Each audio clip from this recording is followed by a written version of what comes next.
Boa tarde a todos.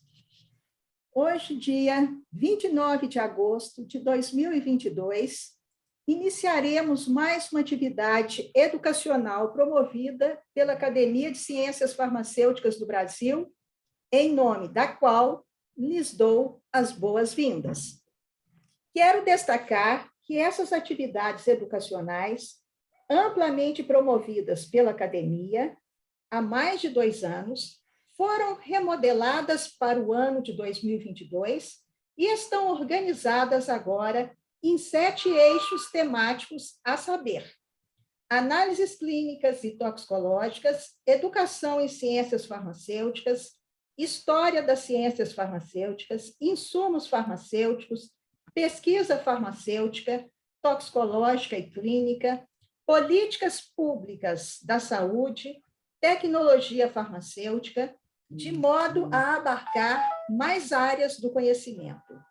Elas acontecem todas as segundas-feiras ao longo do ano, na modalidade telemática, pela plataforma Zoom, sempre das 18 às 19h30. Sou Maria das Graças Carvalho, professora titular, aposentada e emérita da Faculdade de Farmácia da UFMG, membro da Academia de Ciências Farmacêuticas do Brasil e integrante do Comitê de Trabalho do Eixo Temático em Análises Clínicas e Toxicológicas, responsável pela atividade de hoje.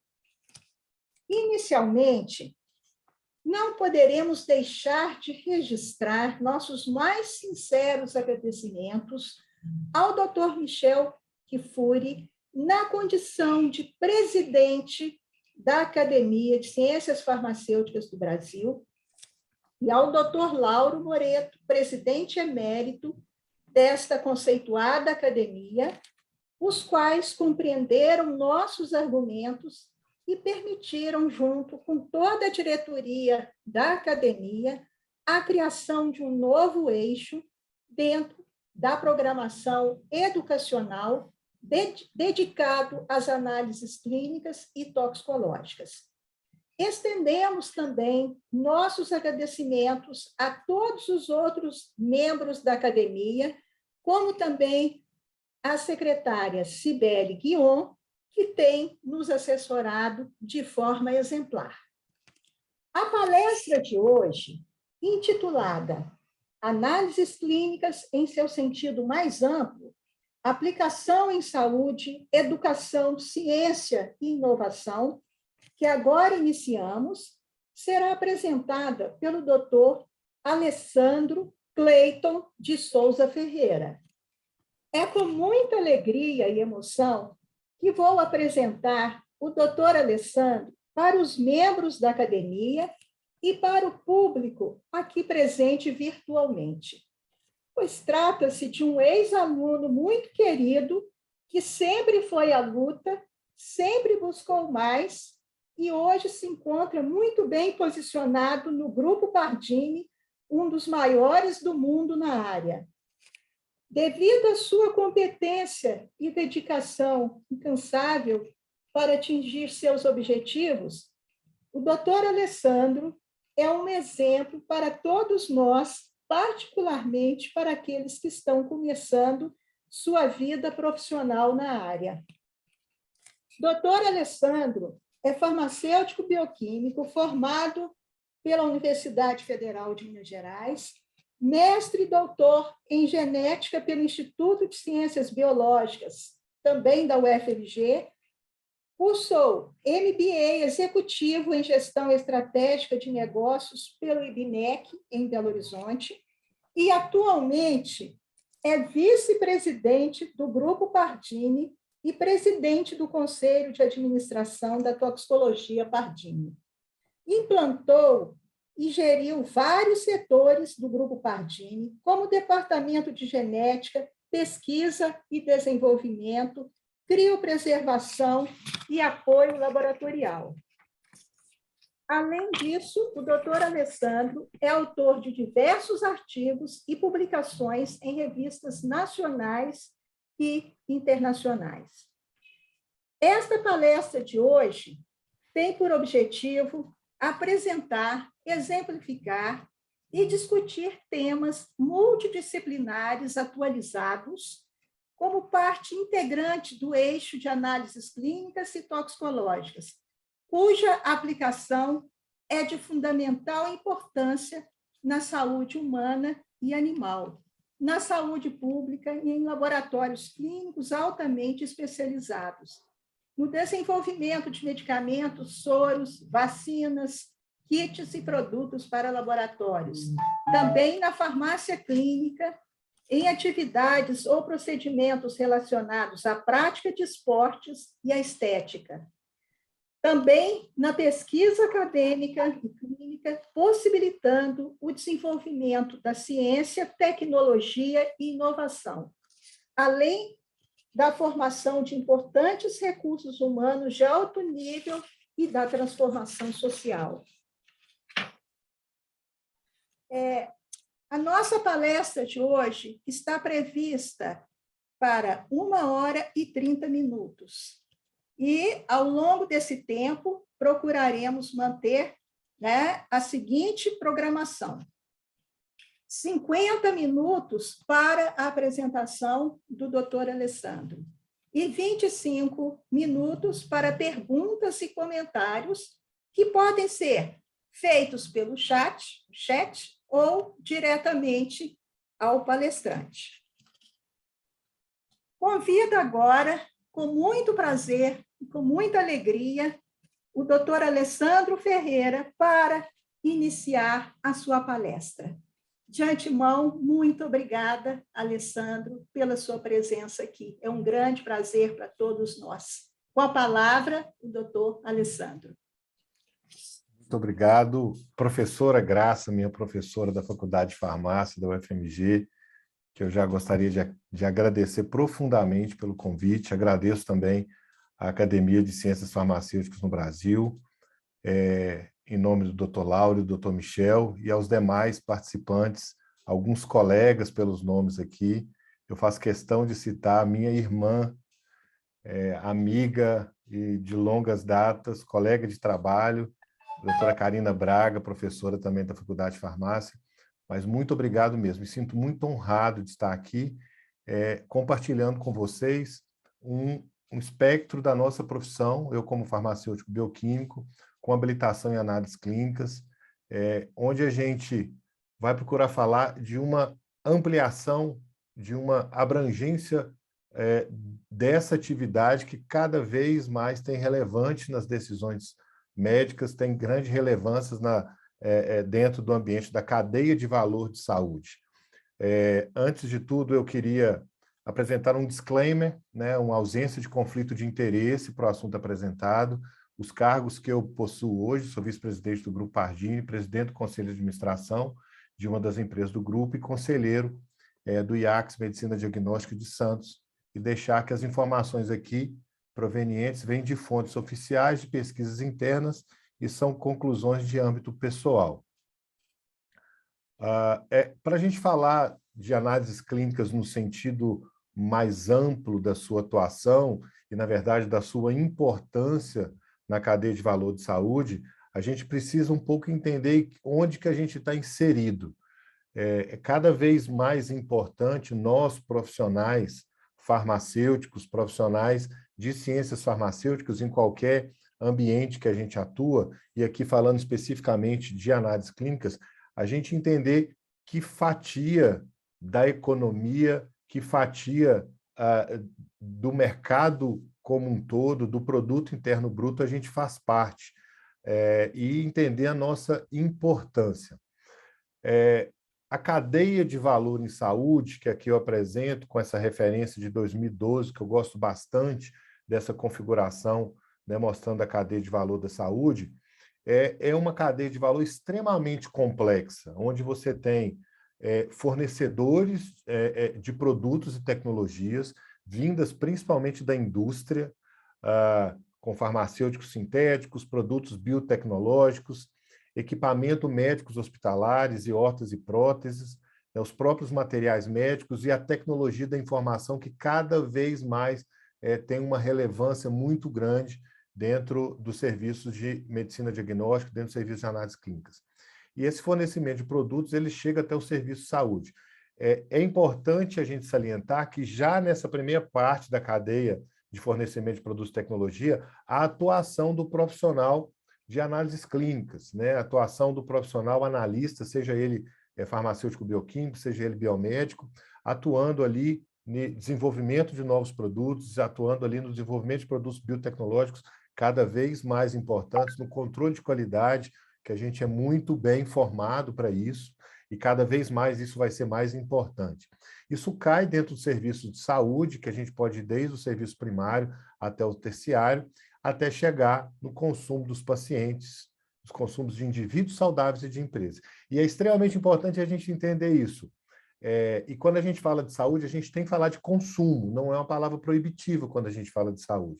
Nós temos basicamente 3 indivíduos que a gente correlaciona no nosso dia a dia, independente da situação. Nós temos pacientes, quando a gente fala de saúde curativa, de procedimentos médicos, de intervenções, mas nós temos cada vez mais a participação de indivíduos saudáveis, onde o profissional de análises clínicas atua na prevenção, na promoção e na predição de doenças. E também chegando à saúde de empresas, seja através do colaborador, seja através de medicina no trabalho. É importante a gente entender esse contexto da cadeia de serviço de saúde, porque em cada parte dessa cadeia, e cada vez mais, em mais partes dessa cadeia, o analista clínico ele está se inserindo. E a gente vai ver que no final ele vai desde a produção básica até a parte de regulamentação, como a sua atividade vinda, ou seja, do seu curso de graduação, ou seja, de pós-graduação. E qual que é o tamanho disso, né? Nós estamos falando que o Brasil ele gastou, no último ano, dados oficiais, aí vai observações extraídas de dados oficiais, o mercado de saúde gastou 361 bilhões de reais, né? Esse mercado entre fontes públicas e fontes privadas de financiamento.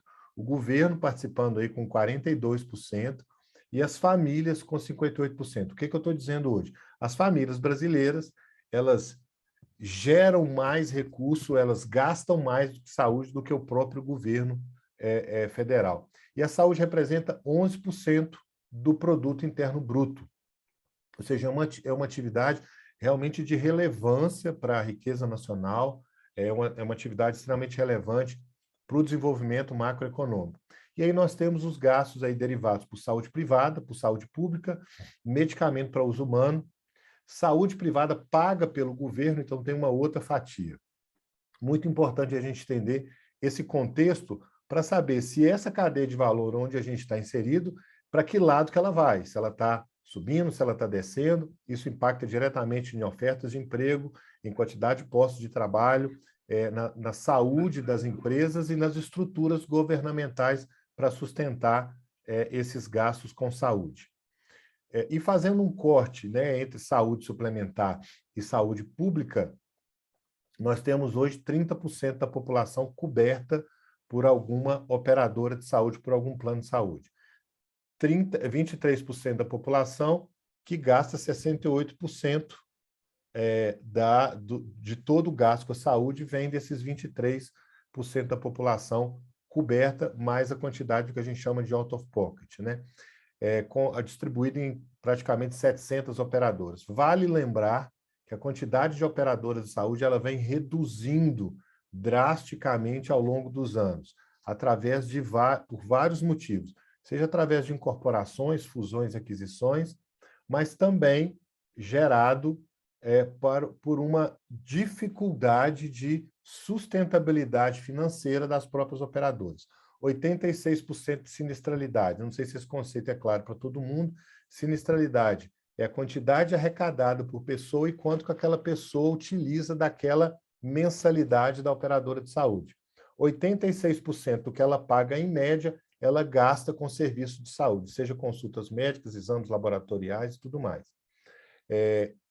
Além do que a gente chama de lost medical ratio, né, de perda além do gasto médio. Significa que cada vez mais as operadoras estão em menor número e cada vez mais menos eficientes do ponto de vista econômico.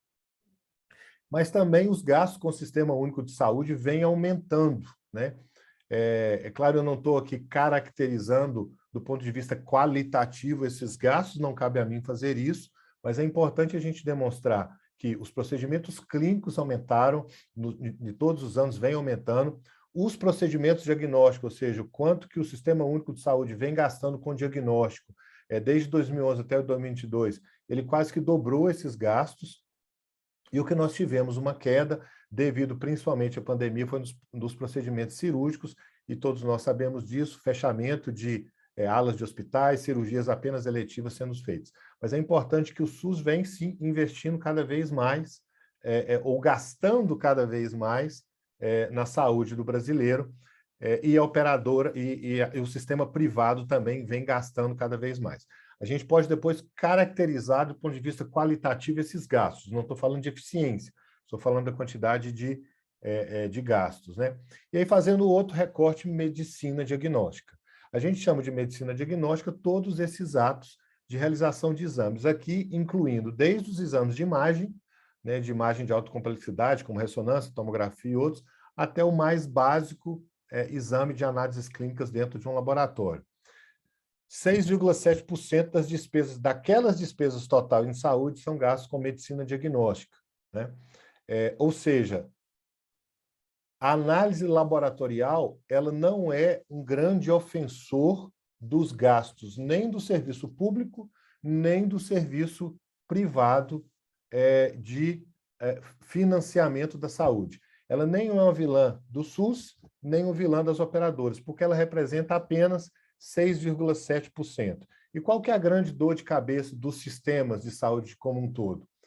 São os procedimentos hospitalares, os procedimentos de alta complexidade hospitalares. Esse sim vem cada vez mais se tornando dores de cabeça, tanto para o Sistema Único de Saúde, quanto para o sistema, dor de cabeça, obviamente, do ponto de vista de financiamento da saúde.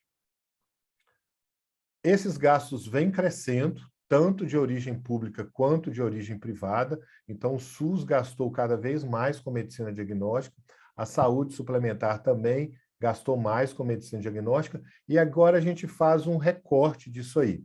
E começa a entender qual que é a importância das análises clínicas para dentro da cadeia de valor de saúde. Acho que essa informação, grande parte de vocês já sabem, 70% das decisões médicas, elas passam necessariamente por diagnóstico laboratorial. E esse número ele vem crescendo.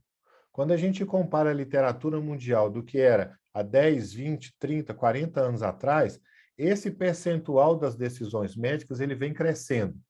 A gente pode debater o motivo disso, mas basicamente, cada vez mais, as faculdades de medicina, elas são mais tecnológicas, elas são mais baseadas em tecnologia e cada vez menos elas são baseadas em medicina social.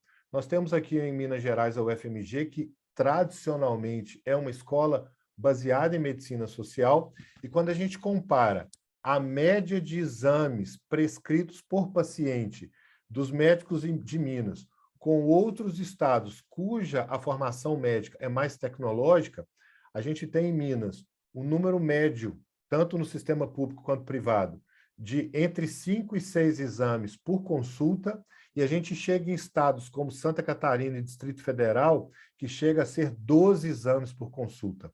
Ou seja, decisão médica extremamente embasada num conjunto de exames, onde em Minas talvez seja um dos estados mais conservadores do Brasil, se não for o mais conservador, e conservador não entenda como uma crítica, mas uma medicina muito mais baseada na clínica médica, e a gente ainda ouve que a clínica é soberana, é realmente soberana, mas cada vez mais as decisões médicas passando por análises laboratoriais.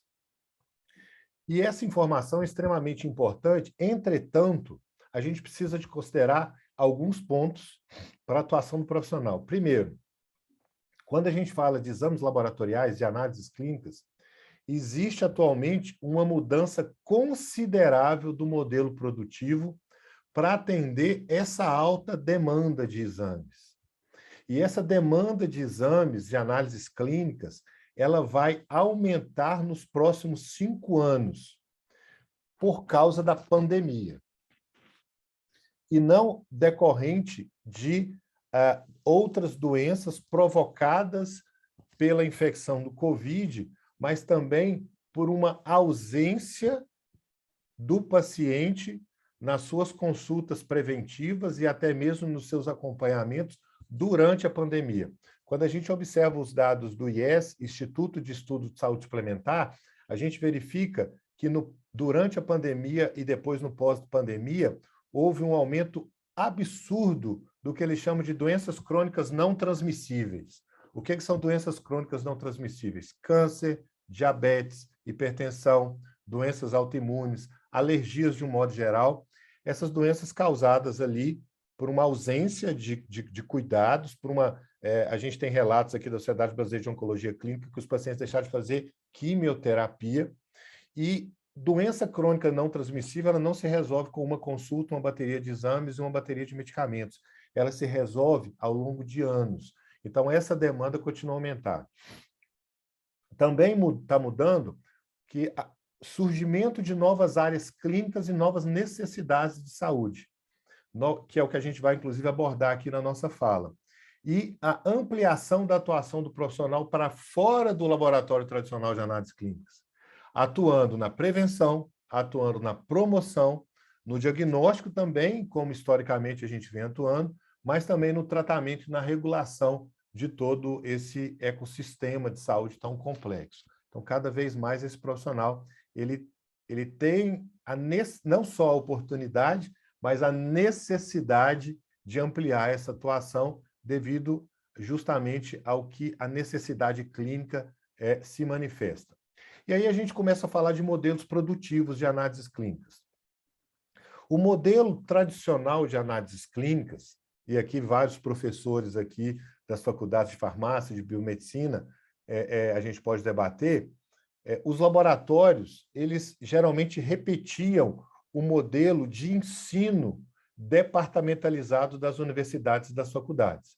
Então, nós tínhamos um laboratório, o próprio laboratório onde eu trabalho, o Grupo Pardini, até pouco tempo atrás, nós tínhamos o departamento de hematologia, o departamento de imunologia, o departamento de bioquímica, o departamento de microbiologia, e a gente repetia as cadeiras acadêmicas e as especialidades acadêmicas.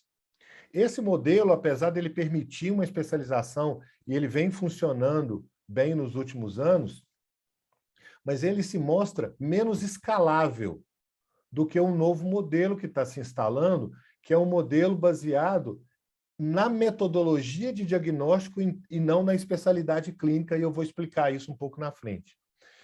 E essa escalabilidade, essa necessidade de ter uma maior capacidade produtiva, ela é necessária ao acesso à saúde. Ela é necessária para a gente realizar o que a gente se comprometeu lá na faculdade e o que a gente faz todo dia, gerar acesso ao diagnóstico laboratorial, gerar acesso ao diagnóstico médico. É o modelo mais eficiente porque ele tem uma produção por metodologia, ou seja, eu produzo tudo que é quiluminescência numa plataforma, independente se é bioquímica, se é hormônio, se é imunologia, eu produzo dentro de uma plataforma de quiluminescência. E faço uma liberação clínica. Com isso, eu consigo reduzir o número de equipamentos e criar linhas de produção, mas eu não perco a especialização por causa da liberação que precisa de ser clínica. Lá na ponta, quem está liberando o resultado, ele precisa ter o treinamento dele em bioquímica, em hormônios, em endocrinologia mais especializada, no que quer que seja. Com isso, permite-se a gente ter menos equipamentos, uma produção mais parecida com o Lean industrial, e não vamos colocar aqui uma característica de menor qualidade a uma capacidade de automação e industrialização, muito pelo contrário, a literatura já mostrou dezenas de vezes que a automação laboratorial ela diminui erros analíticos, ela permite um melhor controle de qualidade para uma série de especialidades. E assim o profissional ele muda de escopo e passa a ser, além do especialista, um gestor de processos, um gestor de processos que precisa entender de conceitos de Lean, de Six Sigma, de controle de qualidade, de controle produtivo e, principalmente, o segredo de tudo, de gestão de pessoas. Eu queria dar um modelo disso, que é o modelo nosso, que é o que a gente chama de Enterprise, que é o nosso núcleo técnico operacional aqui em Minas Gerais. A gente está falando de 20 mil metros de área construída, sendo 12 mil metros só de área produtiva, no que a gente chama de Core Lab, no que a gente chama de laboratório central. Então, a gente não vai ver aqui, com exceção da toxicologia e da genética, a gente não vai ver aqui os nomes de imunologia, de hematologia, de bioquímica. A gente vai ver o nome de linhas, linha amarela, linha verde, linha azul, porque a gente coloca nessas linhas as metodologias, por exemplo, quimiluminescência. Tudo que é quimiluminescência, ele vai para a mesma linha de produção. E através de um sistema de inteligência, de tecnologia de informação, na hora da liberação do resultado, ele vai para os especialistas clínicos, seja biomédicos, bioquímicos, médicos, patologistas, fazer a liberação contando com controle de qualidade, contando sim com lógicas FUSE de inteligência artificial. Isso permite a gente a fazer uma escalabilidade cada vez maior, com mais controle de qualidade. A gente permite, por exemplo, nos trabalhar com médias móveis, além apenas dos controles positivos e negativos. A gente analisa as médias móveis para saber se essa média está subindo, se essa média está descendo. Então, todo o processo de controle de qualidade. E aqui eu vou passar uma foto, na verdade é um desenho esquemático, mas que representa o que é hoje nosso núcleo operacional. É um modelo aí em 3 dimensões. Então, nós temos uma entrada de pré-analítico completamente automatizado, essa entrada, e essa entrada que fica aqui no fundo, né, mais para cima do slide, os tubos são colocados em bulk loaders, que são grandes caixas de tubos. A própria bulk loader pega esse tubo e coloca em esteiras de produção, esteiras mesmo, muito parecido com esteiras industriais. E ele segue 2 linhas de automação. E em cada uma dessas linhas nós temos bioquímica, imunologia, nós temos algumas coisas de biologia molecular, e essas linhas são ligadas através de uma ponte. E essa ponte ligada a uma soroteca completamente automatizada. Isso faz com que, quando um médico pede uma inclusão de um exame, e esse exame está na linha, não é necessário a gente esperar esse exame sair, ou se ele está na soroteca, assim que ele pede a inclusão no exame via sistema, o próprio sistema de automação vai até a soroteca, identifica essa amostra, coloca na linha de novo, ele faz esse exame ou repete esse exame, inclui esse exame, e aqui no final, onde estão essas cadeiras, ficam os especialistas fazendo as liberações clínicas. Então, nós temos uma alta eficiência com uma garantia de liberação clínica, uma garantia de liberação de especialistas, dependendo da linha das atividades. Alguns setores, em volta disso, continuam. Isso tudo ligado num command center, então está aí uma foto, né, de um command center, onde ficam os especialistas analisando os controles de qualidade, os tempos de equipamento, as paradas de máquina. Então, esse é um modelo que ele foge um pouco do modelo tradicional do laboratório ser separado por especialidades clínicas, transforma isso no modelo produtivo, mas a liberação continua sendo clínica. E aí a gente passa para um outro capítulo das análises toxicológicas, que também estão passando por uma grande mudança. Até pouco tempo atrás, nós trabalhávamos com análise de toxicologia com tecnologias de monoelemento, de elemento singular, como que a gente usa no Pardini, principalmente baseado em forno de grafite. Então, eu entrava com bateladas de chumbo para fazer no equipamento, então eu tinha que parar, fazer toda a rotina de chumbo, depois entrava com lítio, fazia toda a rotina de lítio, e isso fazia com que fosse necessário ter dezenas de equipamentos para fazer uma série de analíticos. Essas metodologias estão sendo substituídas por o que a gente chama de CPMS, né, que é uma espectrometria de massa com plasma induzido acoplado, que ele analisa multi-elementos, ele tem uma metodologia diferente. Então, eu posso, numa mesma amostra, por exemplo, de urina, de um exame toxicológico ocupacional, ao invés de eu fazer aquelas bateladas por analito, eu coloco as amostras desses pacientes e ele analisa uma série de analitos simultaneamente, onde eu tenho uma redução do custo disso para a indústria da medicina, que a gente está fazendo os exames de medicina ocupacional, para o próprio paciente, para a cadeia de valor de saúde de um modo geral. Eu tenho uma opinião muito forte, professora Graça, que a cadeia de saúde, o modelo de saúde, se nós não migrarmos para a eficiência, ele é insustentável, porque as demandas cada vez mais vão crescer e as fontes de financiamento não crescem na mesma proporção. Então, se as demandas crescem e as fontes de financiamento não crescem, em algum momento você cruza isso, você começa a ter mais demanda do que a fonte de financiamento, seja pública ou privada, é capaz de pagar. Então, quando a gente traz essas tecnologias substitutivas para ficar mais eficiente, para ficar mais rápido, para ficar mais acessível, a gente acaba colaborando, a análises clínicas acaba colaborando de maneira singular para a sustentabilidade da cadeia de saúde. E essa metodologia é aplicada para aquela toxicologia, para aquela análise toxicológica que é tradicional, principalmente análise de metais, análise de poluentes, análise de medicina ocupacional em diversos tipos de indústria. A gente está falando de chumbo, lítio, cádmio, ácido hipúrico, metil hipúrico. Entretanto, outra fronteira de exames toxicológicos começou, que é o que a gente chama de exame toxicológico de larga janela de detecção. Esse exame toxicológico ele é feito em matriz queratinizada, principalmente cabelo da cabeça, mas pode ser utilizado em unha, quando você tem um paciente ou um voluntário com alopécia congênita ou alopécia genética, onde eu consigo extrair da matriz queratinizada, e aqui está uma foto aqui embaixo para a gente identificar, perdão, eu fui clicar aqui e passei o slide. Analitos depositados durante dias ou até meses, por isso que ele chama de larga janela de detecção.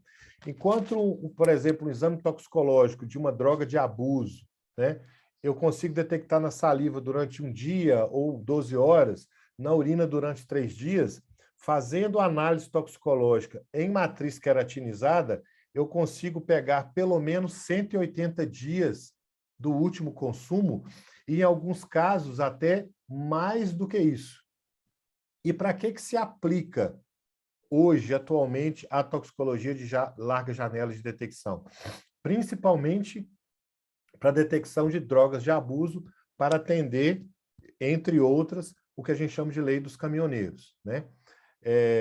A gente faz uma série de análises, aí Mazindol, Fenproporex, todas essas questões das anfetaminas, metanfetaminas, derivados de macões e alguns derivados, cocaína e alguns derivados, opiáceo e alguns derivados, e cada vez mais entrando o que a gente chama aí de drogas artificiais. Para que os motoristas, por que existe essa lei? Eu vou passar aqui rapidamente e a gente precisa de entender isso bastante. Essa lei ela foi promulgada em 2015, vindo de algumas identificações de algumas outras áreas, como, por exemplo, concurso público da Polícia Militar, concurso público de Forças Armadas. O mercado de aviação começou a introduzir análises toxicológicas de larga janela de detecção para identificar não o usuário de curto prazo, mas o usuário crônico de drogas de abuso. Então, a gente está falando de um piloto dependente químico. Um piloto de avião dependente químico ele é um problema gravíssimo, né, de segurança, inclusive nacional.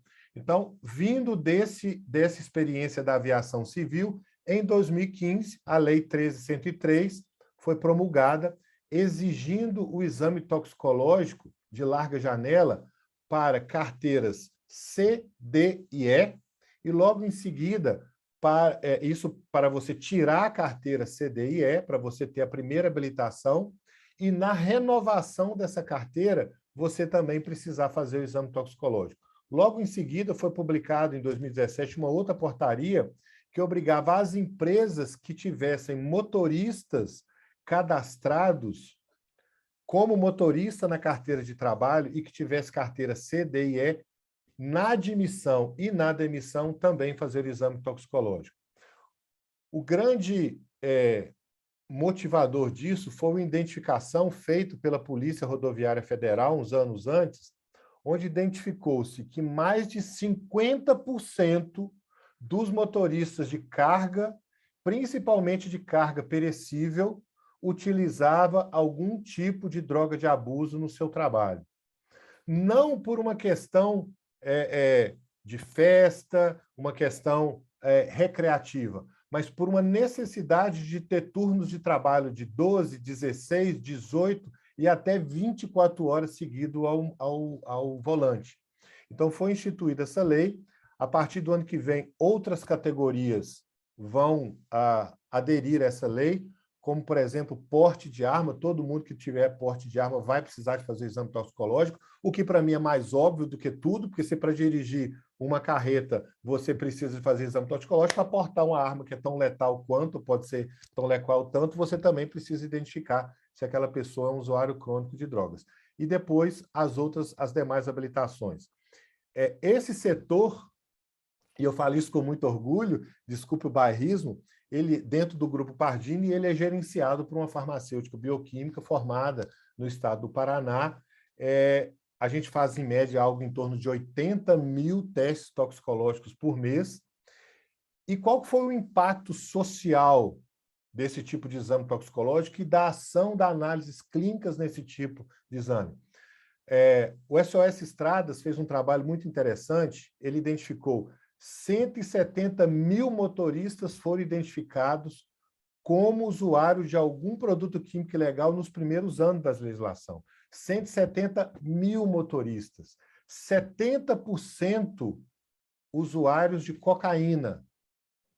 70% de 170 mil motoristas estavam dirigindo carretas, caminhões trucados de toneladas sobre o efeito de cocaína. Depois da lei, houve uma redução significativa de portadores de habilitação C e D, pessoas que preferiram deixar a profissão porque não conseguiam largar a dependência química, e houve uma redução de 40% do número de acidentes graves com vítimas fatais envolvendo carretas e 50% envolvendo ônibus de passageiro. Olha o impacto que uma análise, olha o impacto que uma toxicologia tem para o ambiente social. Isso reflete desde o SUS, que acaba recebendo as vítimas de trânsito, de um paciente que vai para a Previdência, para a Previdência Social, que é aposentado porque teve um acidente, que não consegue mais exercer sua profissão, até mesmo nas melhoras de condição de trabalho, porque depois que a lei começou a identificar, houve uma mudança que obrigava as empresas a ter paradas remuneradas para o caminhoneiro, paradas obrigatórias de descanso. Então, uma lei que, a princípio, ela podia parecer punitiva, ela acabou tendo um impacto social muito grande. A metodologia, basicamente, hoje, a gente faz por espectrometria de massa e algumas coisas por e a confirmação por cromatografia gasosa, e agora a gente entrando com uma metodologia chamada LDTD, que também é uma metodologia, uma espectrometria de massa multielementar, ou seja, eu consigo detectar várias drogas numa mesma corrida e depois eu faço uma confirmação por cromatografia gasosa, principalmente de maconha, que é onde a gente tem os menores índices, né, os menores níveis plasmáticos.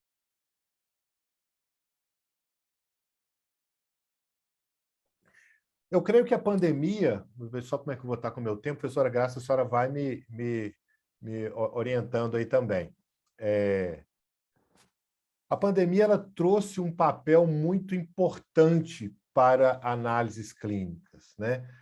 Desde o começo da pandemia, ficou muito claro o papel que as análises laboratoriais tinham no controle, né? Primeiro, identificação dos positivos. Só é possível identificação dos positivos com uma análise laboratorial da amostra do paciente. Depois, com a necessidade de identificação dos negativos para o retorno das atividades. Então, eu não sei se todo mundo teve essa percepção. Nas primeiras fases, a gente precisava identificar os positivos para o isolamento, e depois do arrefecimento da pandemia, a gente precisava identificar os negativos para esses poderem voltar ao trabalho, garantir que eles estavam voltando aos seus trabalhos, às suas atividades, aos seus convívios sociais de maneira. E a necessidade de monitoramento de cepas para identificação de novas cepas, é um trabalho aí de vigilância genômica. Esse trabalho, as análises laboratoriais, as análises clínicas, elas precisaram entrar num ciclo de pesquisa e desenvolvimento para identificação para o teste de identificação, realizar o diagnóstico, acompanhar essas cepas, identificando que existiam cada vez mais perfis diferentes e cepas diferentes, volta para o PID para identificar testes que não sejam baseados em sequenciamento genômico para poder fazer o diagnóstico. Então, talvez foi o período, um laboratório, um cadinho, para usar um termo da nossa área, um cadinho de reação química, um Erlenmeyer de reação química, onde pesquisa, desenvolvimento, diagnóstico e acompanhamento, eles precisaram estar ali muito bem próximos um ao outro. E aí, só para dar um outro exemplo, a gente, junto com a área de P&D, nós desenvolvemos um sistema de monitoramento molecular chamado Guardian. Durante alguns meses da primeira fase da pandemia, esse Guardian chegou a realizar 40% dos diagnósticos de Covid, né, através de RT-PCR no Brasil todo. É um laboratório com capacidade de 20 mil testes de RT-PCR dia, que era utilizado exclusivamente para Covid, e agora ele está sendo utilizado para monitoramento de outros vírus, inclusive agora monkeypox. E também de uma maneira muito orgulhosa, novamente, toda essa área gerenciada pela doutora Vanessa Oliveira, farmacêutica bioquímica, formada no FMG, aluna da professora Graça, aluna da professora Karina no doutorado. A Vanessa, ela teve um papel fundamental durante a pandemia, é um desses heróis desconhecidos, porque durante um bom tempo, uma menina de 1,60 m, mas de um coração de 100 metros de tamanho, 100 metros de diâmetro, conseguiu tocar 40% dos testes de Covid, de urgência e emergência, de todos os lugares do Brasil. Então, a gente deve muito, Pardini deve muito a essa moça lá, e a gente fica muito feliz. E eu não sei se a Karina, que está aqui, vai lembrar, ela foi nossa estagiária, Karina, que significa que nós estamos ficando velhos, nós dois. Você, obviamente, muito mais do que eu. E falando de biologia molecular, nós chegamos à era da medicina personalizada. Eu tenho certeza que a doutora Rosângela, que está aqui nos acompanhando, uma grande amiga de São Paulo, obrigado, doutora Rosângela, pela presença. Cada vez mais a medicina personalizada, fazendo parte das decisões médicas, eu entro nesse capítulo, como a professora Graça falou, de multidisciplinaridade. Né? Então, a medicina personalizada, ela não é uma área de médico, ela é uma área médica, ela é uma área onde precisa de genômica, precisa de bioinformática, precisa de biomédico, bioquímico, ela precisa do médico, e ela é uma ferramenta, uma das poucas ferramentas capazes de reduzir custo em saúde. Infelizmente, na nossa atividade, a grande maioria das inovações, elas são inovações incrementais e não disruptivas. O que significa? A gente introduz uma metodologia, a outra metodologia continua e o médico acaba pedindo as duas. Isso aumenta o custo da saúde. A medicina personalizada é uma das poucas que ela substitui metodologias e trabalha com um conceito que a gente chama de custo evitado. Existem algumas áreas médicas mais beneficiadas pela medicina personalizada, eu citei algumas aqui, né? Oncologia, saúde materna e infantil, doenças raras, bem-estar, neurologia e a parte de cardiologia. E a gente trabalha com custo evitado. O que é um custo evitado? Eventualmente, eu faço um teste um pouco mais caro, inicialmente, mas eu evito uma série de outros procedimentos, inclusive com melhora de qualidade de vida do paciente. Eu vou trazer um caso clínico aqui para a gente conversar um pouco sobre ele. Uma das primeiras áreas é a área de oncologia, baseada em marcadores moleculares. Eu acho que eu não tenho tempo para entrar nos conceitos, mas o que a gente faz em medicina personalizada, de novo, feito por profissionais de laboratório, de análises laboratoriais, de análises clínicas, A gente consegue não trabalhar com o paciente, mas trabalhar com o tumor, e a gente identifica em cada tumor, dependendo da mutação que esse tumor tem, ou do conjunto de mutações, nós indicamos para qual droga ele vai responder, ou para qual droga ele não vai responder.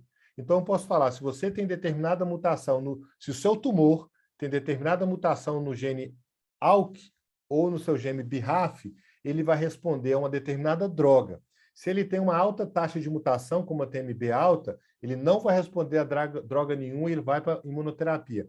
E se ele não tem nenhum tipo de mutação identificada, ele tem que ir para uma quimioterapia. Qual que é o grande ganho disso? Você evita tentativa e erro em oncologia. Tentativa e erro de oncologia, quando você pega um paciente de câncer de pulmão, um mês que você demora para identificar qual o melhor tratamento, significa um agravamento de quadro praticamente irreversível, né? E o que a gente libera é uma tabela muito parecida com essa, onde, dependendo da mutação encontrada, eu falo, você vai responder a esses medicamentos, não vai responder a esses medicamentos. E entrega isso para o médico, e isso vira um grande trabalho multidisciplinar. Por quê? Porque eu tenho um analista laboratorial na ponta, eu preciso de um bioinformata, uma nova profissão cada vez mais valorizada nos laboratórios, e eu tenho um oncologista, e a gente faz esse triângulo, e esse triângulo ele realmente tem funcionado muito bem. E aí eu vou trazer um caso rápido de neuropediatria para a gente ver como que essa multidisciplinaridade, professora Graça, ela é impactante, trazendo vários aspectos que a senhora citou aqui. Um RN masculino, nascido a termo, com quase 3 quilos, Apgar 9, terceiro dia de vida, apresentou hipotonia, inapetência, quadro convulsivo, retornou para a maternidade, coletou todos os exames com suspeita de sepse neonatal, quadro convulsivo refratário a todos os medicamentos anticonvulsivantes. Esse paciente não é um paciente raro de encontrar na UTI pediátrica. É aquele paciente que ele recebeu alta, voltou convulsivando, febre, refratário a tratamento. Resultado, 48 horas, não apresentou melhora do quadro clínico, não apresentou nenhuma melhora, sem identificação de nenhum tipo de cultura microbiana. Esse é um caso real, aplicamos um que a gente chama de teste combinado, ou que a gente chama de UTI teste, que é um teste multidisciplinar. Depois de 48 horas, a gente conseguiu identificar leucinose nesse paciente. Leucinose é a famosa doença da urina de xarope de bordo, cujo tratamento é simples, mas precisam ser feitos, simples entre aspas, ok, mas cujo o tratamento é acessível, e se feito nas primeiras horas, primeiras semanas de vida, é a diferença desse paciente ter uma sobrevida normal ou esse paciente ter uma lesão cerebral gravíssima e causar não só, obviamente, um dano a ele, à família, mas causar aí um custo gigantesco para o sistema de saúde que financia esse paciente. E o que é um UTI teste? Nada mais é do que uma abordagem sistêmica, multidisciplinar, onde a gente entra com espectrometria de massa em tandem, MS-MS, para analisar perfil de acilcarnitina e aminoácido. A gente entra com cromatografia gasosa para analisar ácido orgânico e faz um sequenciamento de última geração, onde a gente analisa 850 genes. E depois, uma equipe formada por esses resultados bioinformáticos e assessoria científica, a gente instrui, libera o resultado e instrui na condução clínica. E aí tem um trabalho, como a professora Graça falou, educacional muito forte. Um trabalho educacional de treinamento da equipe que está tratando esse paciente, muitas vezes, instruir o médico a como prescrever esse teste e como interpretar esse teste. Então, à medida que as tecnologias laboratoriais avançam, é imprescindível que a educação médica continuada avance também. Senão, nós ficamos com uma tecnologia extremamente avançada, cujo prescritor, a base, e o paciente que precisa, não sabe da existência, não sabe como pedir, não sabe como interpretar. E quem precisa fazer isso? Ele já saiu da faculdade, ele está lá na clínica. Nós precisamos fazer isso. Nós, do laboratório, precisamos sair do laboratório e fazer um trabalho de educação continuada com outros profissionais de saúde, com profissionais médicos, para levar essas tecnologias. E aí a doutora Rosane vai adorar essa parte, eu tenho certeza, que é a genética aplicada à nutrição e ao esporte. Né? A genética aplicada, a gente, só fazendo um pequeno parênteses, tudo que a gente alimenta, ele é metabolizado da mesma maneira que os fármacos também são metabolizados. Né? Tudo que a gente come, todas as proteínas presentes nos alimentos, a gordura e tudo mais, ele é metabolizado exatamente da mesma maneira.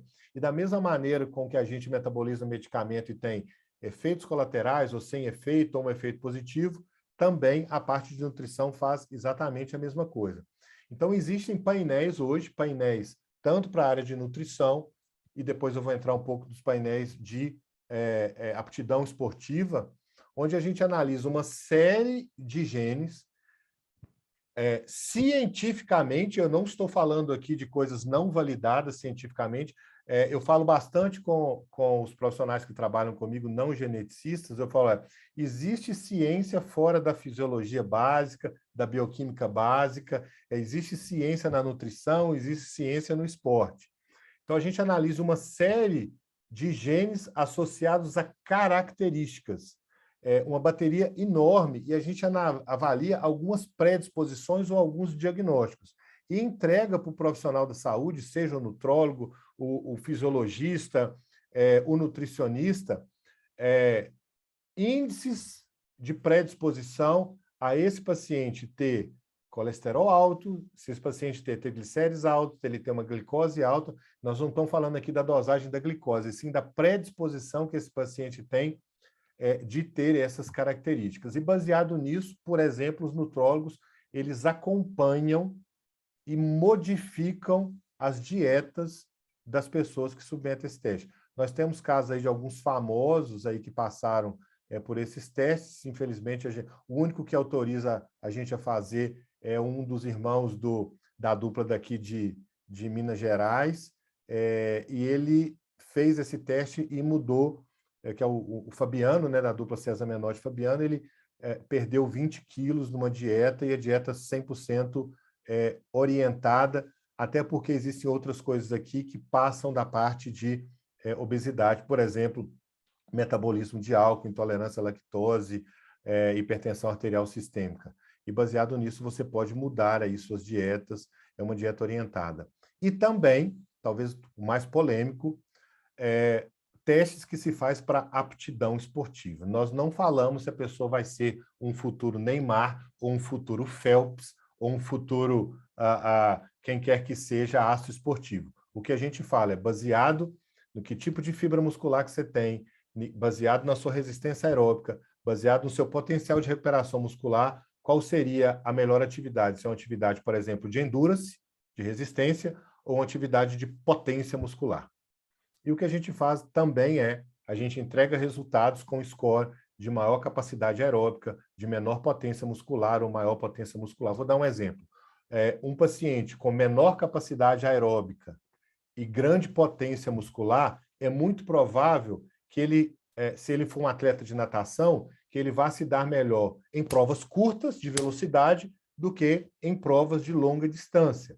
Então, uma criança, um adolescente ou um atleta que quer fazer corrida, se ele tem uma alta capacidade aeróbica e uma potência muscular mais baixa, esse cara é um grande potencial para uma maratona, para ser um maratonista. E quando você investe isso, grande potência muscular, baixa capacidade aeróbica, é bem provável que ele vai correr uns 100 metros, uns 200 metros, melhor do que correr uma maratona. Isso aqui é me falaram assim, isso é uma maldição genética para o esporte? Não. Existem vários clubes hoje, clientes nossos, e em outros países, que na sua base ele seleciona atletas de curta duração, de alta potência, de explosão, para aqueles de endurance, baseado em testes genéticos.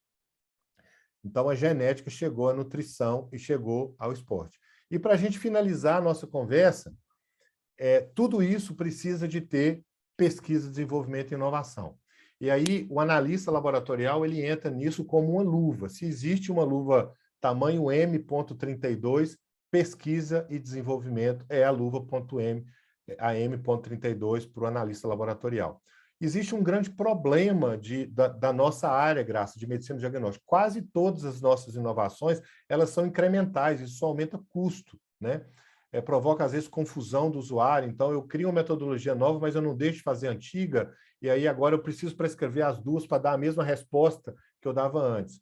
Então, existe uma necessidade de nós direcionarmos nossas pesquisas, seja em desenvolvimento médico, seja em desenvolvimento de testes laboratoriais e até de novas drogas, para cada vez mais para inovação incremental ou inovação substancial para diminuir essa cadeia, né? E o que a gente faz dentro desse grupo do Pardini, que hoje nós temos 12 pesquisadores, sendo dos 12 pesquisadores, 4 biomédicos e 3 farmacêuticos bioquímicos lá dentro, todos com mestrado, alguns com doutorado, a gente criou uma estratégia de pesquisa e desenvolvimento. O que a maioria das empresas fazem? Eles botam o pessoal da pesquisa e desenvolvimento a desenvolver suas ideias, seus testes, e quer que a área comercial venda aquilo baseado na sua criatividade científica. Tem uma frase da Segunda Guerra que o Churchill falava que a guerra é muito importante para ser decidida apenas pelos generais. E o que eu falo é que a pesquisa é muito importante para ser decidida apenas pelos pesquisadores. Se o pesquisador não olhar para o mercado, qual que é a necessidade do mercado que ele está inserido, qual que é a necessidade do paciente, qual que é a necessidade médica, ele acaba criando uma metodologia extremamente legal, super avançada do ponto de vista tecnológico, muito cara e pouco acessível. Vou dar o exemplo do Pardini. Se eu desenvolvo um teste hoje, cujo período de conservação da amostra é de 6 horas, depois de 6 horas eu não posso fazer o teste, eu não posso colocar isso no nosso menu de exames, porque eu atendo 2.200 cidades no Brasil inteiro. E o nosso propósito é democratizar a tecnologia em saúde.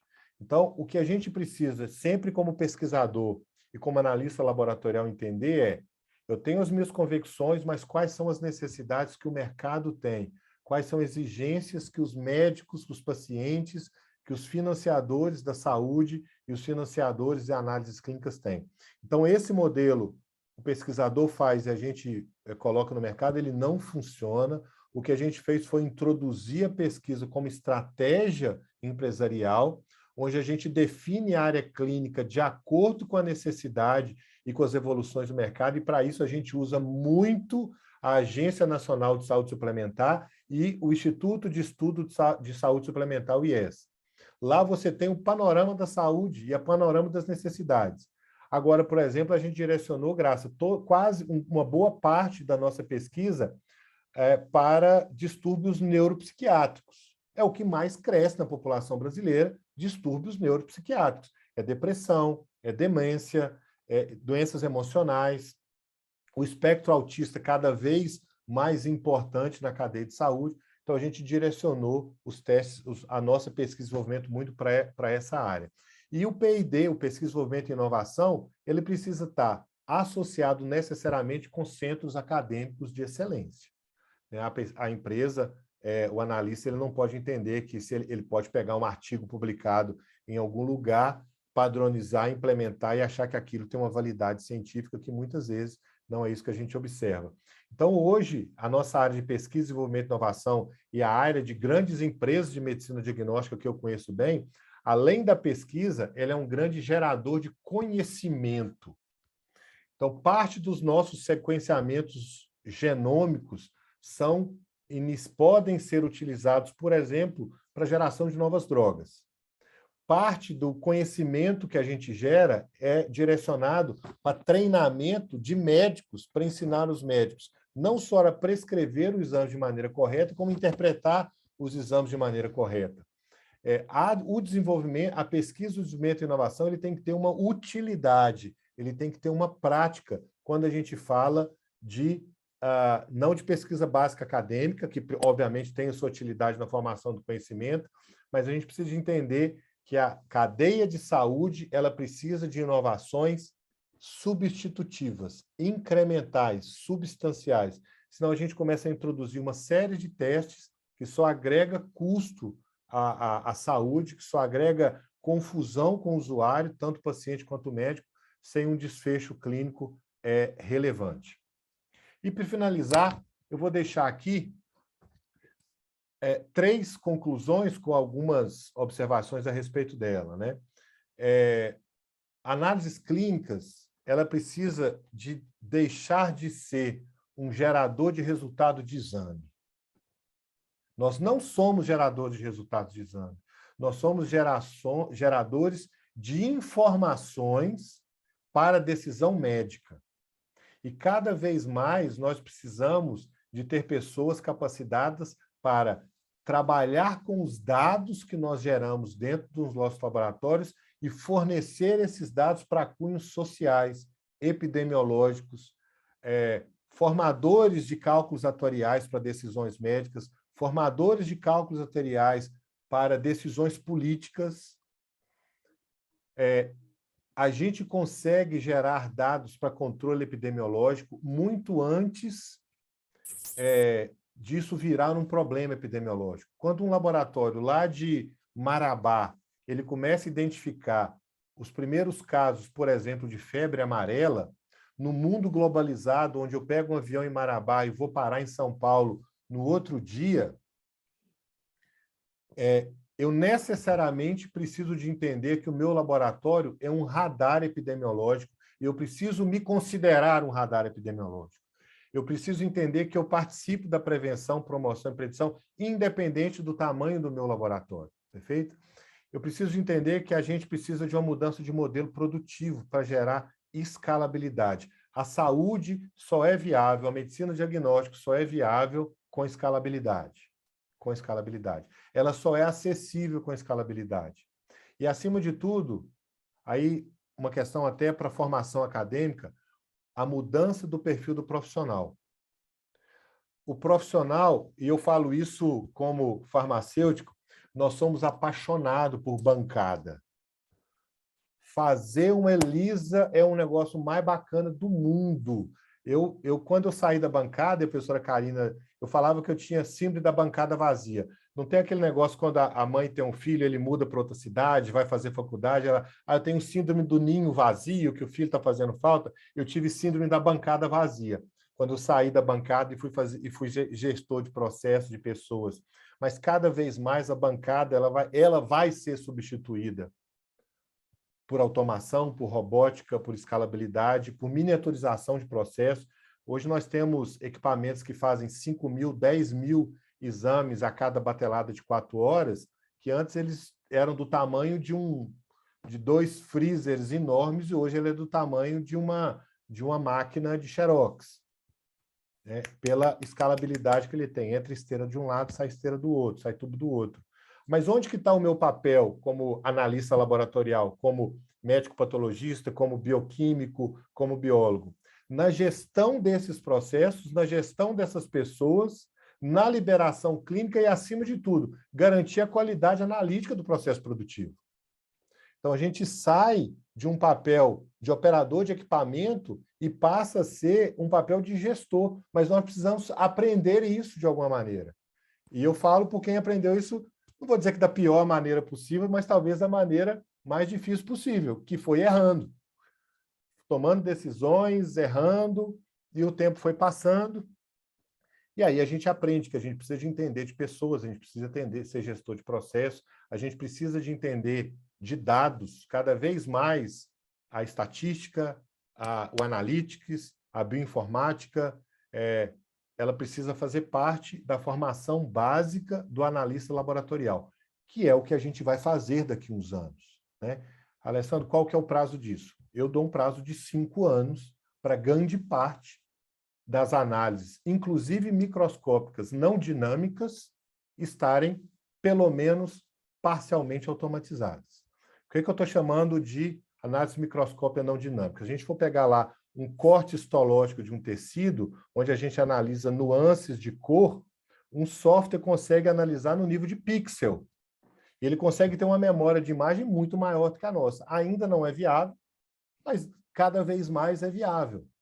Já existem muitos softwares que fazem seleção de áreas prováveis de alterações morfológicas e entrega para o analista, para o patologista fazer isso. E cada vez mais com machine learning aprendendo.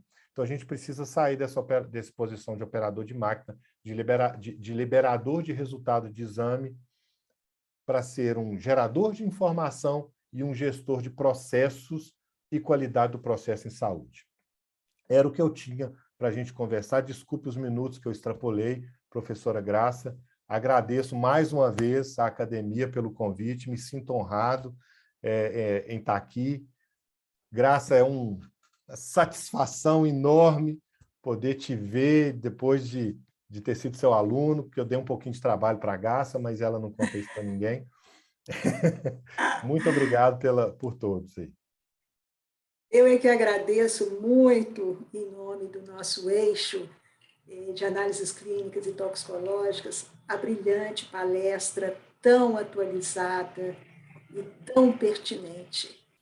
Bom, mas não vou me alongar mais, porque eu tenho aqui uma lista, né, de perguntas para você, e aqui no chat, e muitos elogios também pela excelência da sua palestra, mas vamos aqui, então, as perguntas, né?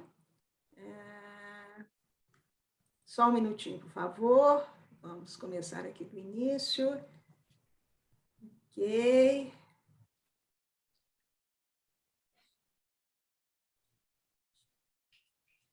A primeira pergunta, doutor Alessandro, é o seguinte: doutor Alessandro, entendi que se está aplicando uma forma de OEE, Overall Equipment Effectiveness, ADT, adaptado à análise clínica. Favor discorrer, se possível, a situação atual no Brasil.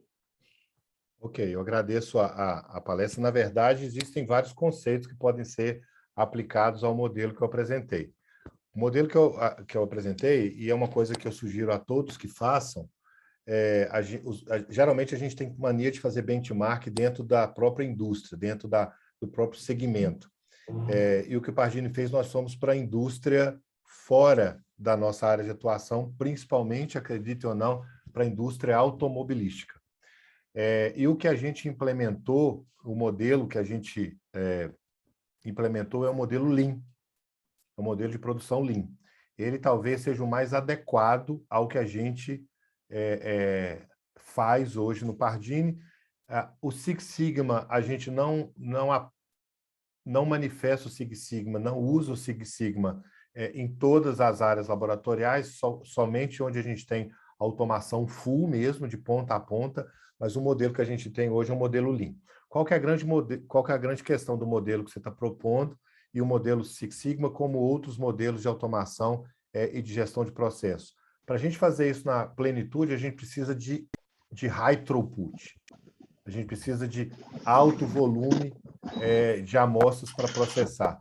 E não necessariamente você consegue aplicar esses modelos em todos os tipos de volume que a gente tem. Por exemplo, o modelo hospitalar é muito difícil de você ter qualquer tipo de modelo de organização de processo produtivo de automação. Mas os modelos Lean, incluindo o modelo Six Sigma, é possível implementar mesmo em baixos volumes, por exemplo, como é os casos de volumes hospitalares, onde você não consegue ter uma rotina programada durante o dia. Quando você trabalha com rotina laboratorial ambulatorial, você tem um comportamento do cliente muito previsível. Que hora que nós fazemos o exame? Na parte da manhã, né? Apesar do jejum estar cada vez menos obrigatório, então significa que você vai ter um pico de volume coletando na parte da manhã depois das 10 horas da manhã. Então você consegue programar a sua rotina laboratorial para aquilo. Dentro do hospital, apesar de você ter as bateladas geralmente de manhã e à tarde, durante os dias você vai estar tendo as emergências e as urgências. Então, o modelo de alta escalabilidade, como você está falando, não se aplica a todos os tipos de laboratório. Mas, basicamente, o que a gente faz no Pardini, a gente mais se aproxima de um modelo Lean do que de qualquer outro modelo de produção. Ok. Doutor Alessandro, essa pergunta foi feita pelo Dr. Humberto Zardo, eu esqueci de colocar o nome dele, e ele elogia muito aqui a sua apresentação também, né? Escreveu excelente apresentação. Vamos agora a uma outra pergunta do Dr. Leonardo Teixeira, que escreveu o seguinte: prezado Dr. Alessandro, a Anvisa está avaliando em consulta pública a inserção de exames nas farmácias. Qual a sua opinião a respeito? Pontos positivos e negativos. Perfeito. Excelente pergunta. Eu tinha uma suspeita que ali ia aparecer. Como você colocou, eu vejo pontos positivos e pontos negativos, né? A primeira coisa, a gente precisa de estabelecer que tipo de escopo. Ao que tudo indica, e a gente está acompanhando muito de perto essa consulta pública através da Abramed, que a gente faz parte, Associação Brasileira de Medicina Diagnóstica, as farmácias elas poderão fazer exames, os testes rápidos, ampliados nas suas especialidades. Lembrar que, em teoria, legalmente, ela só pode fazer na farmácia o exame de Covid até então. O que se tem de liberalidade ali é uma fuga da legislação, mas ok. Mas, pela capilaridade que a farmácia tem, muito maior do que o dos laboratórios de análises clínicas, eu creio que os point of care testes para algumas doenças infecciosas, como triagem, eles são de valia para a saúde pública brasileira, desde que sejam testes de qualidade. Por que eu estou dizendo isso? No começo da pandemia, nós avaliamos talvez umas centenas de testes rápidos para Covid, 90% não passou em critérios básicos, né, de controle de qualidade. Nós tínhamos testes que tinham 50% de sensibilidade, né? 50% de sensibilidade significa que se você jogar uma moeda para cima, cara ou coroa, ele acerta tanto quanto o teste, não é isso? 50% de possibilidade de estar positivo e negativo. Então, desde que você tem uma validação clínica desse teste, eu vejo que a rede de farmácia ela pode funcionar com essa barreira de triagem. E aí você dá acesso a, por exemplo, exames de doenças infecciosas, exames de doenças sexualmente transmissíveis, onde uma boa parte dos nossos jovens se nega a ir a laboratórios. Eles se negam e eles não vão. E aí, como profissionais de saúde, muito mais como empresários, nós temos que pensar o que é melhor. É gerar algum tipo de acesso para ele poder se prevenir e depois procurar a orientação médica, ou tirar esse acesso e ele não vai fazer isso, né? Então, eu vejo dessa maneira. Pela portaria, toda farmácia que puder ou que quiser fazer, ela vai precisar de cumprir alguns requisitos mínimos diferentes da Covid, o que é uma coisa interessante. Critérios sanitários básicos precisam ser mantidos, e, além disso, ela vai precisar de algum outro laboratório para validar os testes que ela oferece. Então, a gente tem aí o sistema laboratorial como uma espécie de garantidor da qualidade daqueles testes oferecidos. Então, desde que a gente entenda que aquilo é uma triagem e não um diagnóstico, e aquela triagem precisa ser confirmada, para a saúde pública e doenças infecciosas eu vejo com bons olhos. Tirando isso, é um desserviço ao sistema de saúde brasileiro. Ok. Desculpa ser tão direto assim, mas é o que eu considero. Uma outra pergunta aqui do Dr. Humberto Zardo é o seguinte: doutor Alessandro, como fazer a ligação entre hospitais pequenos ou regionais e um centro de análise com nível de sofisticação tecnológica no Brasil? Humberto, ótima questão. Nós temos um modelo hoje que funciona, onde a gente mantém nos laboratórios, principalmente nos hospitais de pequeno porte, apenas urgência e emergência, e a gente centraliza em um laboratório comum as rotinas maiores e mantém e garante o SLA através de logística rápida. Então, esse é um modelo que alguns hospitais, inclusive públicos, estão adotando, né, com algumas consultorias diversas, no intuito de otimizar assets e investimentos em laboratório. Então, você tem lá 3, 4... Vamos pegar o exemplo de Belo Horizonte, desculpe, eu estou usando Belo Horizonte porque é a geografia que eu conheço bastante. Nós temos ali na região hospitalar pelo menos 5 hospitais públicos da FEMIG. Cada hospital com uma estrutura laboratorial parcialmente reproduzida, repetida. Se nós mantivermos esse hospital, obviamente, respeitando as características de cada tipo de hospital, a urgência e a emergência e consolidarmos em uma área, num laboratório central, que pode ser em um deles, ou em uma área independente, os demais exames que não são de urgência e emergência, eu estou falando troponina, estou falando de exames, por exemplo, de infarto agudo do miocárdio, de algumas dessas questões, e centralizarmos a microbiologia, a bioquímica, e garantir ali naquela região uma logística rápida e garantir no SLA de 2 horas, que é o que se pede geralmente para um laboratório hospitalar, essa é uma maneira de você conectar hospitais pequenos com grandes laboratórios com nível de certificação. Esse é um dos modelos, que é o modelo que a gente usa, inclusive.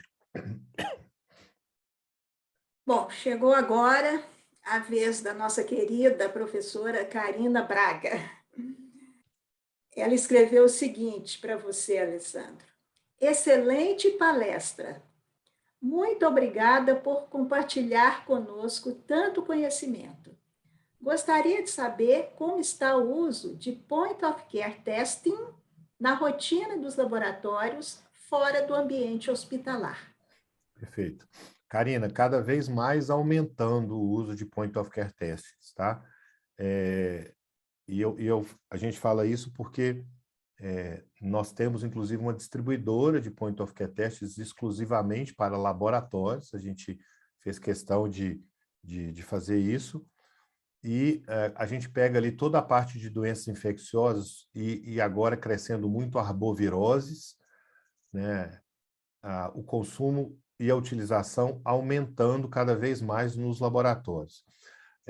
Não só dentro das suas próprias estruturas laboratoriais, mas utilizando os Point of Care Tests para os exames feitos em domicílio, para os setores de mobilidade em saúde.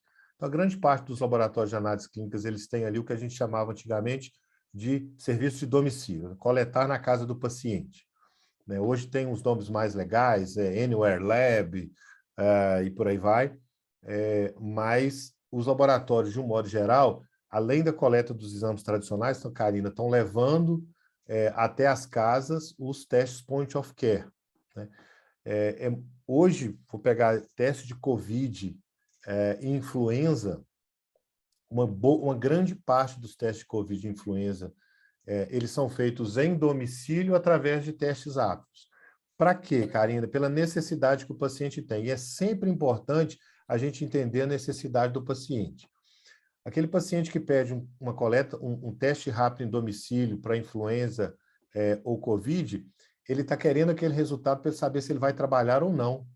Então, ele acorda, ele estava com sintoma gripal no dia anterior, ele acorda no outro dia com sintoma gripal, e falou, e aí, eu vou trabalhar ou não? Eu estou com Covid ou não estou com Covid? Eu estou com influenza, o que que eu tenho? Ele pede na noite anterior essa aplicação em domicílio, faz o teste ali às 6, 6:30 da manhã, dando negativo, ele está indo para o trabalho. E isso também está sendo feito em algumas regiões onde as arboviroses estão crescendo, e alguns outros testes rápidos também. Eu acho que é uma tendência, cada vez mais você tem uma bateria maior de Point of Care Tests sendo oferecidos fora do ambiente hospitalar, e eu acho que isso é uma tendência pelo motivo da exigência do paciente. Tem duas coisas que nós não podemos, na verdade nós podemos, mas nós não conseguimos lutar contra. É o querer do paciente, de alguma maneira ele vai achar uma alternativa, e segundo, a gente não pode mais disputar o tempo do paciente com ele. É a única coisa que poucas coisas a gente não consegue substituir, transferir para ele, emprestar.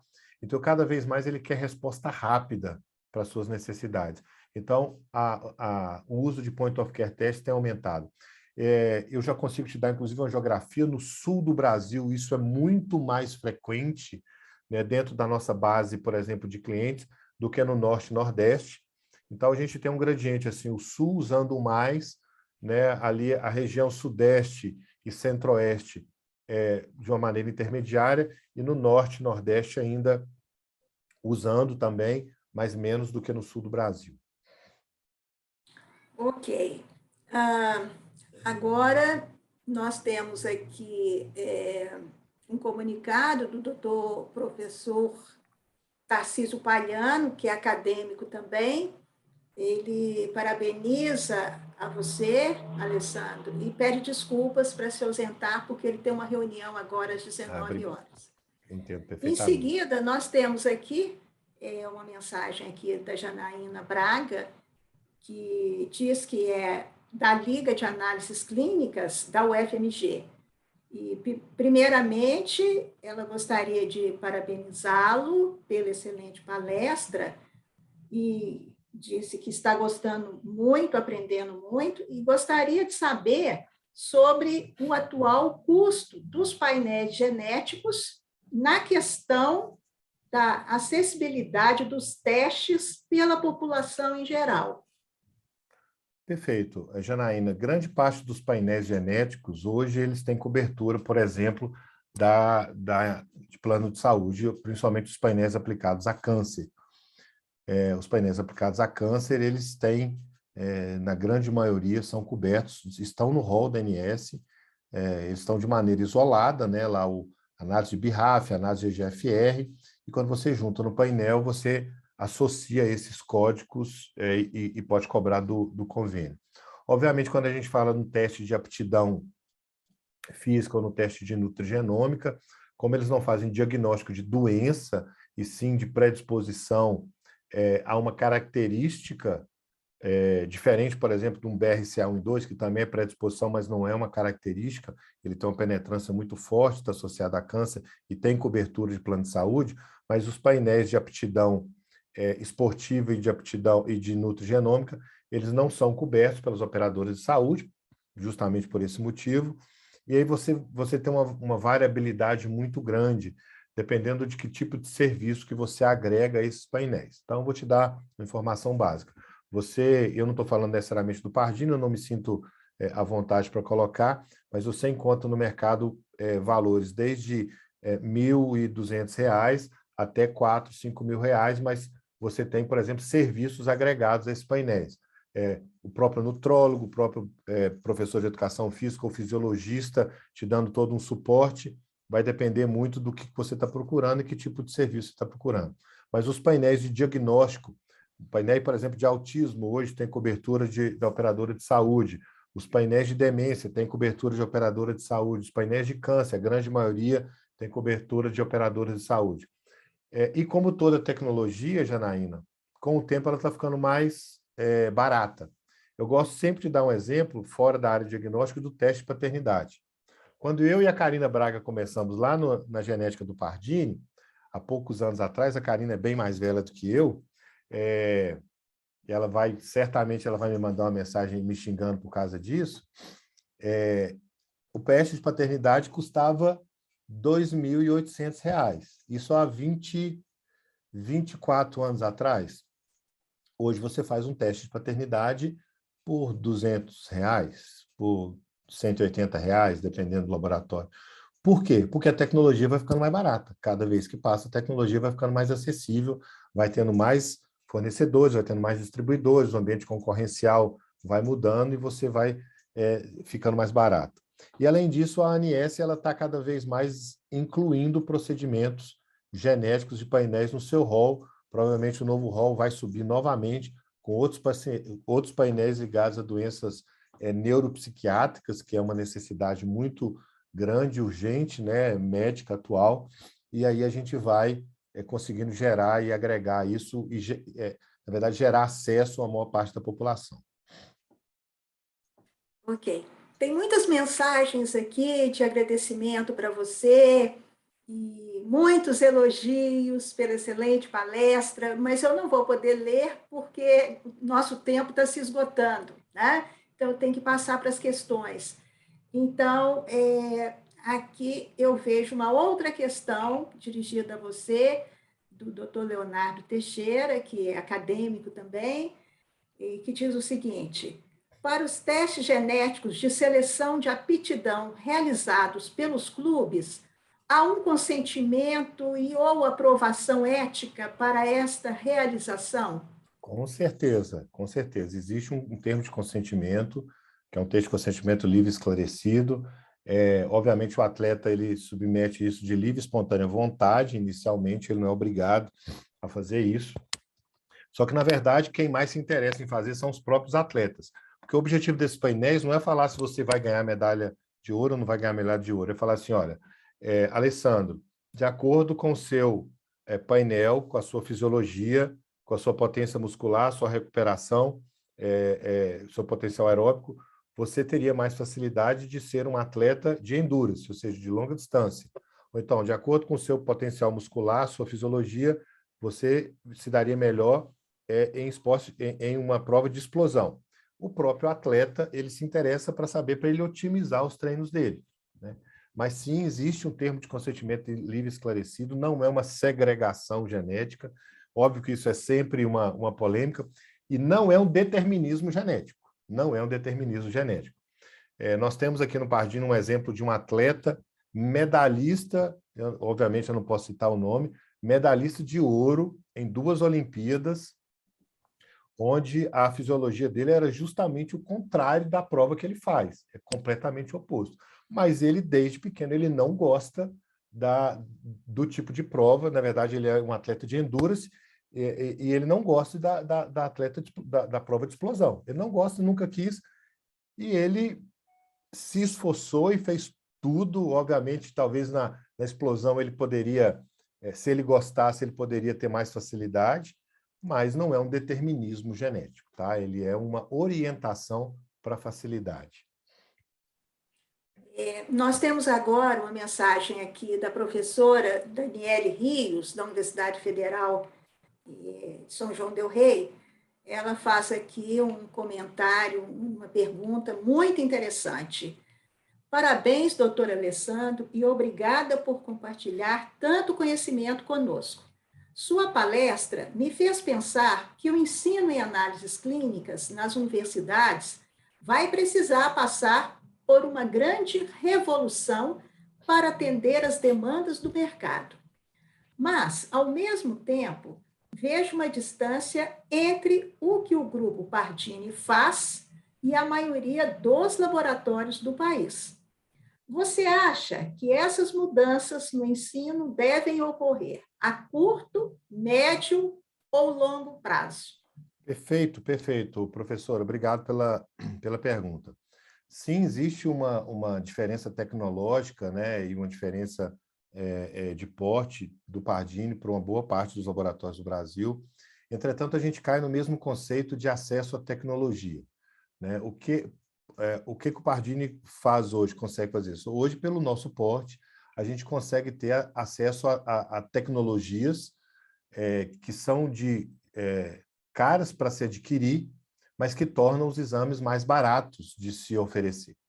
Mas essas tecnologias elas estão cada vez mais barateando, cada vez mais miniaturizando. Então, isso é um fato, inclusive que afeta o próprio Pardini, né, no dia a dia.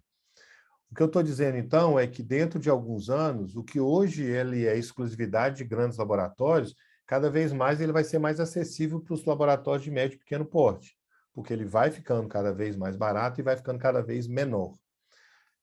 E por causa disso, eu acho que o ensino ele precisa iniciar uma mudança, não uma mudança radical inicialmente, mas ele precisa de acompanhar o status atual da tecnologia em saúde.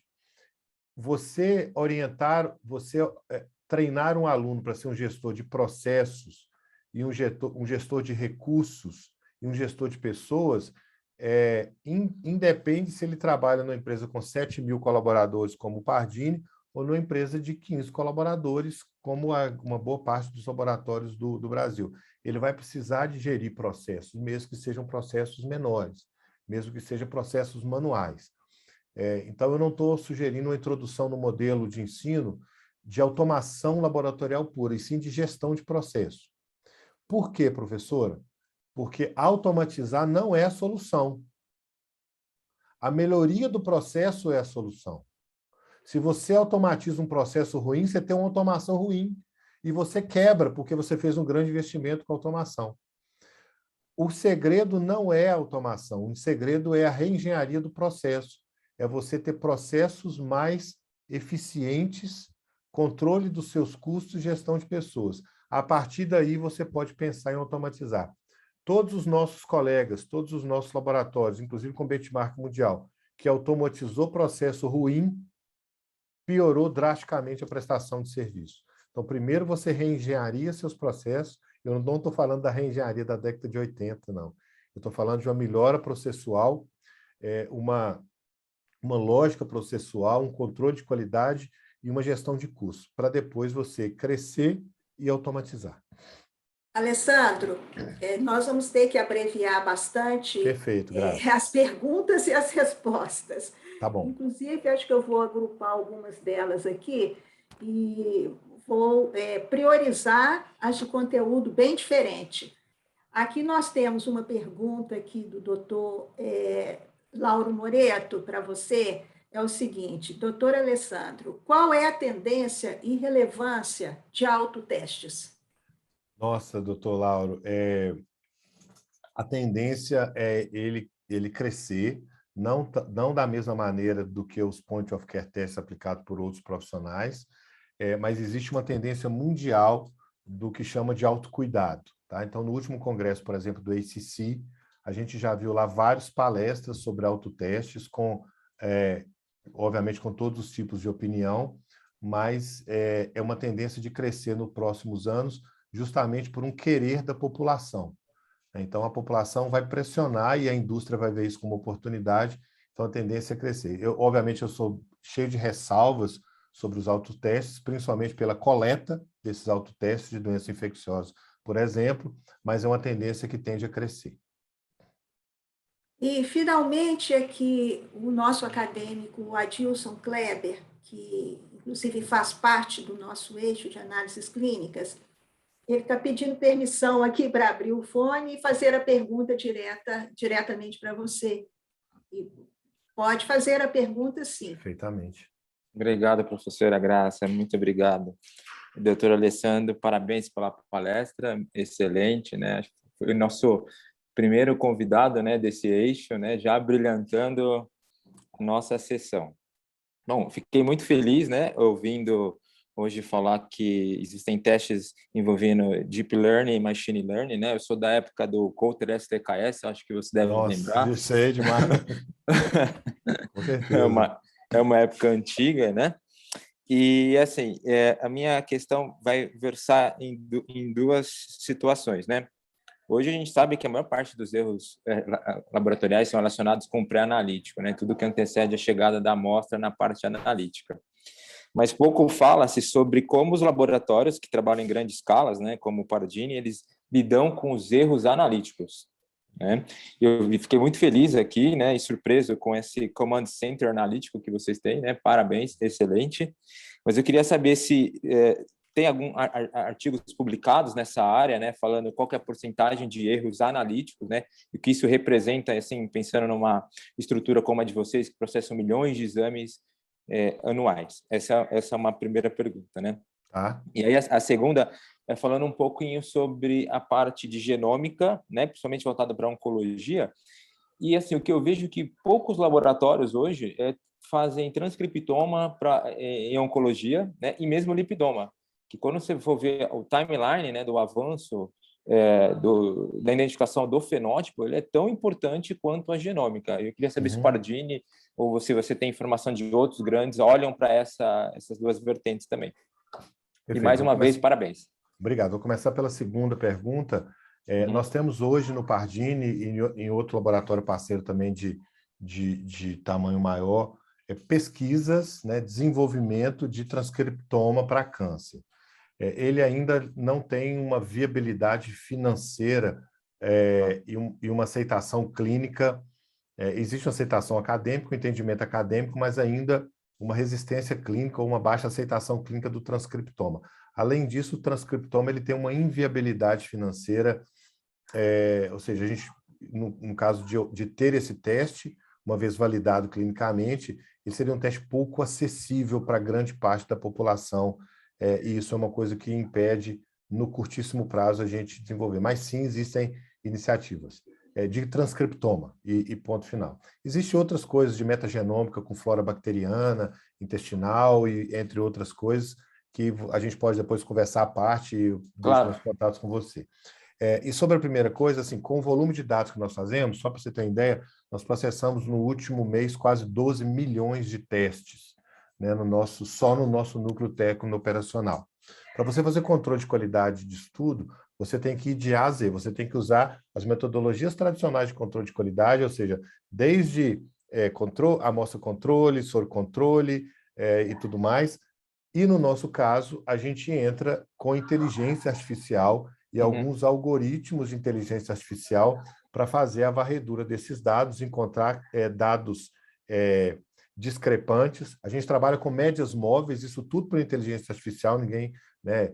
Ou seja, a cada amostra liberada, ele vai em 80 amostras antes, tira aquela média, ele vai fazendo isso e vai comparando as médias para ele identificar alguma tendência de aumento ou diminuição. Então, a gente trabalha com inteligência artificial e alguns algoritmos que a gente tem, alguns criados e alguns que vieram junto com os equipamentos. Só para finalizar, de qualquer maneira, o mais importante é que quanto mais tecnologia você aplica, maior é a garantia da qualidade do que você está identificando. Mas o primeiro passo para um laboratório trabalhar com controle de qualidade, e você sabe provavelmente mais do que eu sei, é entender que você tem erros. Sim, claro. O erro analítico, ele existe. Qual que é a diferença? Como que você está tratando isso, né? Então, a gente, hoje, pelo volume de amostras que nós processamos, para a grande maioria das linhas de automação, eles obrigatoriamente têm que trabalhar com inteligência artificial, utilizando lógicas fuzzy em algumas questões, utilizando médias móveis em outras, aí vai depender do teste. Bom, excelente, doutor. E só para finalizar, a Rosângela Eleutério, que inclusive é minha sócia, ela está te mandando um abraço. Um grande abraço para a Rosângela, grande amiga. Muito obrigado. Tá, muito obrigado. Obrigado, professora. Adriano, Alessandro, tem muito, como eu falei, muitos elogios e tem até mais algumas perguntas similares às que já ocorreram, mas nós já avançamos aqui 10 minutos no horário e, infelizmente, né, nós vamos ter que encerrar essa atividade, né? Então, eu gostaria de agradecer enormemente você, doutor Alessandro, pela sua participação brilhante hoje aqui, né? Gostaria também de agradecer muito, muito a Academia de Ciências Farmacêuticas do Brasil pela oportunidade de estarmos aqui hoje com uma palestra tão brilhante e, enfim, de um assunto tão importante no contexto das análises clínicas, né? No contexto das ciências farmacêuticas, ciências médicas, ciências odontológicas, veterinárias, né? E muitas outras, né? Nós sabemos que é um assunto que tem uma aplicação extremamente ampla, né? E é de uma magnitude enorme, de uma importância enorme. Então, eu agradeço muito a sua brilhante participação e agradeço muito à academia, né, por nos dar essa oportunidade, criando esse eixo em análises clínicas e toxicológicas. E certamente teremos muitas outras oportunidades, né, de debater sobre assuntos extremamente importantes nessa área. Então, agradeço a todos e gostaria, então, antes de finalizarmos, gostaria de convidar todas e todos a abrirem suas câmeras para saudarmos o conferencista, doutor Alessandro Ferreira, com palmas. Obrigado, Graça. Obrigado, academia. É uma satisfação estar aqui. Podem contar comigo sempre. Eu queria só deixar meu e-mail de contato. Fiquem à vontade para mandar, né, algumas questões, perguntas. Eu Na medida do possível, eu prometo que eu vou responder todos. É alessandro.ferreira, @hermespardini.com.br ou grupopardini.com.br, qualquer um dos dois domínios chega para mim. Vai ser um prazer aí receber, né, algumas demandas e esclarecer dúvidas e iniciar alguns bate-papos. Obrigado, academia. Obrigado, Graça. Então, encerramos agora nossa transmissão, lembrando que a próxima atividade acontecerá no dia 5 de setembro, com uma palestra do eixo temático Insumos Farmacêuticos, que será coordenada pelo presidente emérito Dr. Lauro Moreto, abordando a tendência na fabricação global e no Brasil de IFAs. Enfim, terminamos, então, essa noite, essa palestra brilhante. Mais uma vez, muito obrigada ao nosso palestrante e à academia pela oportunidade. Uma boa noite a todos os acadêmicos e a todos os presentes. Muito obrigada mais uma vez.